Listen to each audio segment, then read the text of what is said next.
Depuis les années 1974, la Journée mondiale de l'environnement est célébrée chaque année le 5 juin, incitant les gouvernements, les entreprises et les citoyens à s'attaquer aux problèmes environnementaux urgents.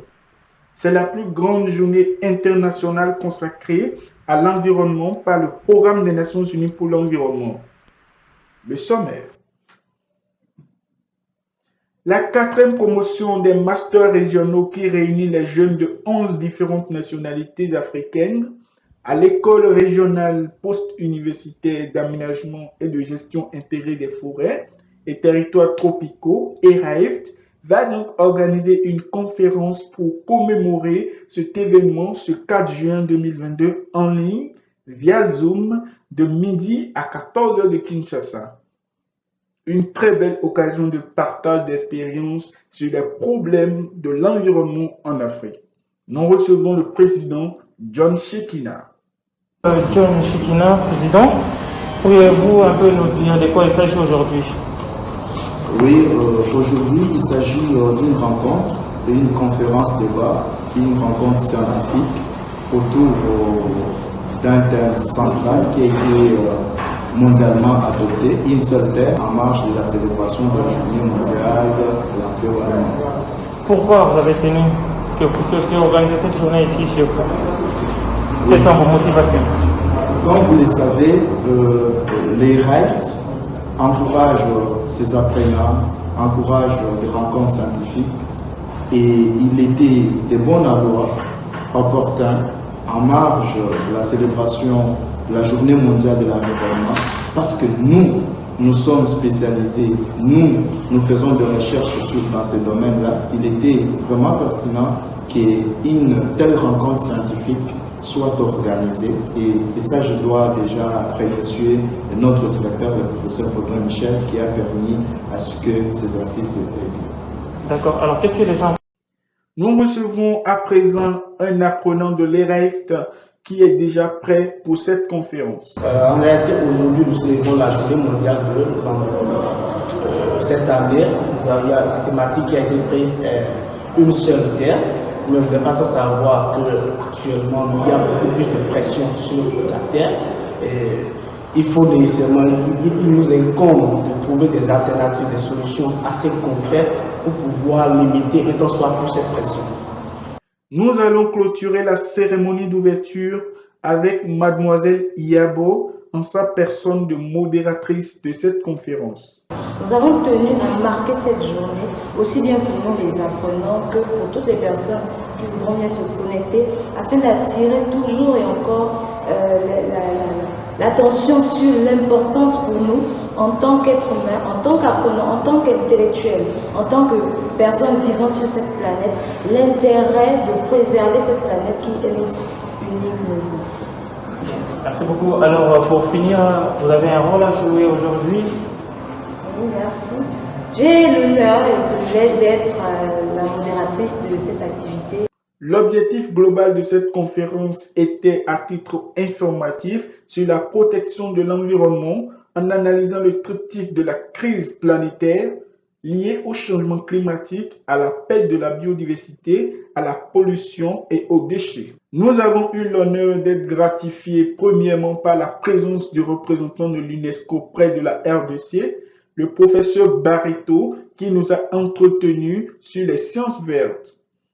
Après lui, nous avons eu le professeur Ménico, qui nous a parlé de l'écologie et les pollutions forestières, avant d'avoir le professeur Korumba, qui nous a élucidé les questions d'aperçu de la gouvernance environnementale.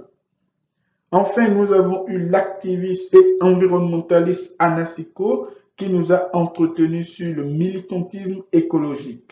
La conférence de la Journée mondiale de l'environnement se déroula pour certains en présentiel à Kinshasa de la RDC et pour d'autres en visioconférence et a consisté dans ces moments forts en des exposés structurés, des intervenants préparés conformément à la note d'orientation de la conférence et aux échanges avec l'auditoire. Spécifiquement, il s'est agi de rehausser le niveau de connaissance des participants et de l'opinion publique sur la protection de l'environnement, évaluer les atouts et faiblesses des expériences africaines en la matière avant de déterminer les dividendes à tirer dans les courts moyens et long terme de quelques pratiques et projets professionnels environnementaux comme les emplois verts et enfin formuler quelques recommandations sur la ligne de conduite que les gouvernements, les entreprises et les citoyens devront prendre pour protéger notre planète. Dis-moi que fais-tu toi? Moi, qu'est-ce que je peux faire? Toi pour aider ce monde. Toi, qu'est-ce que tu veux faire? Ce monde est ton chez toi. Toi et moi on espère. Il nous reste quelques secondes.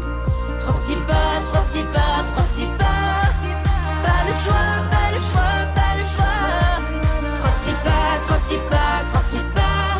Cette journée mondiale de l'environnement 2022 qui a pour thème Une seule terre, un slogan qui appelle à des changements transformateurs dans les politiques et les choix afin de permettre un mode de vie plus propre, plus vert et plus durable en harmonie avec la nature, s'est très bien déroulé avec l'appui logistique de l'ONG Reagro. Stanislas Ganaro, représentant de Reagro au micro. C'est ce qui a manifesté l'intérêt à la conférence se sont inscrits via un formulaire déployé et que nous avons laissé en ligne pendant 4 jours.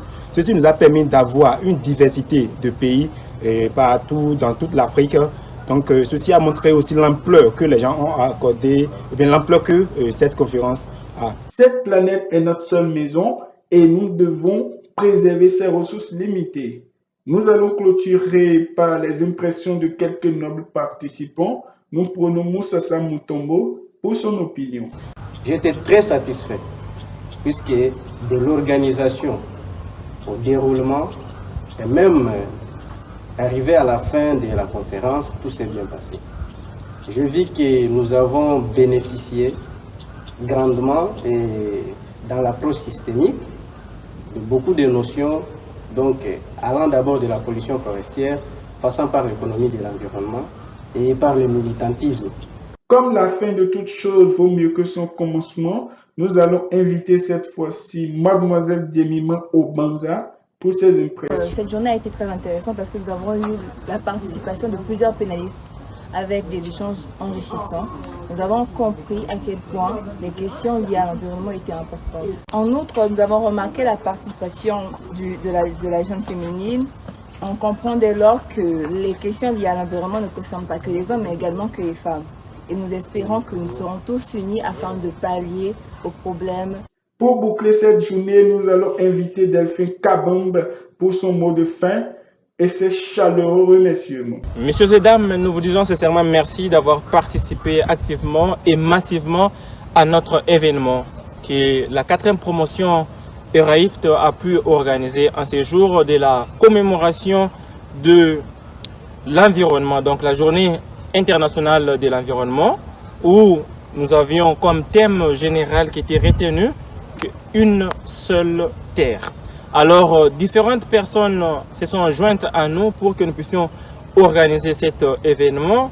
Et avec le partenaire qui nous ont soutenus du début jusqu'à la fin, et pourquoi pas aussi notre école elle-même, ERAIFT, qui a permis que cette journée soit. Ainsi donc, nous citons par ailleurs nos différents partenaires ici, Union européenne, Agrinatura, l'UNESCO, VegDoc, Reagro et tout le reste encore. Et à vous tous aussi, d'une façon ou d'une autre, vous nous avez aidé. Je cite également notre équipe organisationnelle qui a été dynamique pour que cet événement puisse bien se dérouler. Don't ever let them hurt you in any way. Or never let them steal and take the best of you. Keep building cities from the ground. We rise and we the way. Don't ever let them hurt you in any way. Oh, never let them steal and take the best of you. Keep building cities from the ground. We rise and we the way. But the nature has a way.